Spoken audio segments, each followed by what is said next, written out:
नमस्कार दोस्तों, मैं आपका दोस्त कृष्णा मिश्रा। दोस्तों, आज की वीडियो में बताने वाले हैं सेबी का नया एक अपडेट आया है इसके बारे में। इससे पहले चैनल पहली बार है तो चैनल को लाइक और सब्सक्राइब कर दीजिए और बेल नोटिफिकेशन ऑन कर लीजिए ताकि जब भी वीडियो अपलोड हो तो आपके पास इन्फॉर्मेशन मिलती रहे। तो सबसे पहले समझते हैं सेबी का जो नया अपडेट आया है वो स्मॉल कैप से रिलेटेड है। तो सबसे पहले समझते हैं स्मॉल कैप होता क्या है। पहला नंबर से लेकर 100 नंबर तक जो कंपनी होता है उसको लार्ज कैप बोलते हैं। 101 से लेकर 250 तक जो 150 कंपनी है उसको मिड कैप बोलते हैं। 150 के बाद जो 250 कंपनी होते हैं 500 तक उसको स्मॉल कैप बोलते हैं। और 500 के बाद जो 250 कंपनी होते हैं 750 उसको मैक्रो कैप बोलते हैं।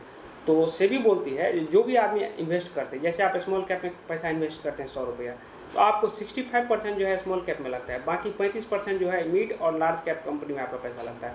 तो सेबी बोलती है जो कोई आदमी आपको पैसा इन्वेस्ट करता है, तो आप अगर पैसा इन्वेस्ट करते हैं, क्योंकि आप स्मॉल कैप में इन्वेस्ट करते हैं तो स्मॉल कैप में ही पैसा इन्वेस्ट करेगा, तो वो सेबी बोलती है कि आप ऐसे स्टॉक में पैसा इन्वेस्ट कीजिए जो जिसमें लिक्विडिटी ज़्यादा हो, क्योंकि इन्वेस्टर का पैसा फंसे ना। क्योंकि लिक्विडिटी अगर ज़्यादा रहेगा तो कोई इन्वेस्टर अगर पैसा निकालेंगे तो उनका पैसा आसानी से रिडीम हो जाएगा, उसमें ज़्यादा टाइम नहीं लगेगा। इसलिए सेबी बोलती है कि अगर आप किसी फंड में या किसी स्टॉक में पैसा इन्वेस्ट करते हैं तो ऐसे स्टॉक में आप पैसा इन्वेस्ट, ऐसे कंपनी में इन्वेस्ट कीजिए जिसमें लिक्विडिटी ज़्यादा हो, ताकि आप जैसे मान लीजिए आप पैसा इन्वेस्ट करते हैं स्मॉल कैप में, तो 250 ही कंपनी है। तो 250 कंपनी में अगर मान लीजिए सारा कंपनी मान लीजिए अभी अच्छा रेट पे अवेलेबल नहीं है, महंगा है, तो कहीं ना कहीं मैक्रो कैप में जाएंगे, उससे ऊपर कंपनी में जाएंगे, मैक्रो कैप में जाएंगे, या उससे भी जो छोटी कंपनी उसमें जाएंगे। तो सेबी बोलती है जो आपको पैसा ऐसे स्टॉक में इन्वेस्ट करना है जो कंपनी अच्छा हो, फंडामेंटल सही हो, क्योंकि आप ऐसे जगह इन्वेस्टर का पैसा ना इन्वेस्ट कर दीजिए ताकि आप कोई अगर मान लीजिए मार्केट गिरता है तो बहुत सारे इन्वेस्टर पैसा रिडीम करते हैं, तो रिडीम करते हैं तो उनका पैसा निकलने में टाइम लगे या उनका पैसा थोड़ा फंस जाए।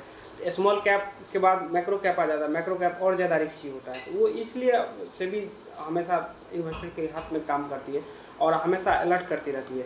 तो वो जितने भी फंड हाउस हैं सबको निर्देश दिया गया है जो आप अगर पैसा इन्वेस्ट करते हैं तो पूरा जांच परख के आपको ये अच्छी कंपनी में इन्वेस्ट कीजिए, ऐसे मैक्रो कैप वगैरह में, क्योंकि मैक्रो कैप अभी पिछले कुछ दिनों से देखिएगा तो काफ़ी ज़्यादा वैल्यूएशन पे है, थोड़ा महंगा रेट पे चल रहा है, इसीलिए ये नॉर्मल सा चीज़ है। तो अगर इसमें घबराने वाली बात नहीं है, बहुत सारे लोग परेशान हो गए हैं, जैसे भी ने ये बोल दिया, वो बोल दिया, ऐसे बोल दिया, ये कोई नॉर्मल सी बात है। उन्होंने ये बताया है जो लिक्विडिटी के लिए, मतलब जो है ताकि कोई आदमी मंथ पैसा निकाले तो उस समय दिक्कत ना हो, या किसी बहुत सारे लोग ऐसे भी होते हैं इन्वेस्ट करते हैं तो 6 महीना साल भर के लिए स्मॉल कैप और मिड कैप इन्वेस्ट कर देते हैं, जो कि गलत है। कि स्मॉल और मिड में आप इन्वेस्ट करते हैं तो आपको लंबे समय में इन्वेस्ट करना चाहिए, कम से कम 10 साल के लिए। उससे कम में करते हैं तो एक लॉटरी टाइप का हो जाता है कि आपको पैसा बनेगा नहीं बनेगा कोई ठीक नहीं है कम समय के लिए। तो अगर आप चाहते हैं म्यूचुअल फंड से पैसा बने तो आपको इन सब चीज़ों पे ध्यान नहीं देना है। मार्केट ऊपर जा रहा है, नीचे जा रहा है, कौन क्या बोल रहा है, नहीं बोल रहा है। कुछ दिन के बाद लोग बोलेंगे मार्केट 20% गिर रहा है, तो ऐसे ही डराया जाता है ताकि लोग सस्ते माल पे बेच दे, आराम से सस्ते माल उठा लेते, ऐसे चलते रहता है। लोग को डराया जाता है ताकि लोग पैसा रिडीम कर ले, क्योंकि लोग पैसा निकालेंगे तब तो मार्केट गिरेगा। तो आपको इन सब चीज़ों पे नहीं ध्यान देना है, क्योंकि बहुत सारे लोग ऐसे मार्केट गिराने की फिराक में रहते हैं, मार्केट गिरे तो वो पैसा इन्वेस्ट करे।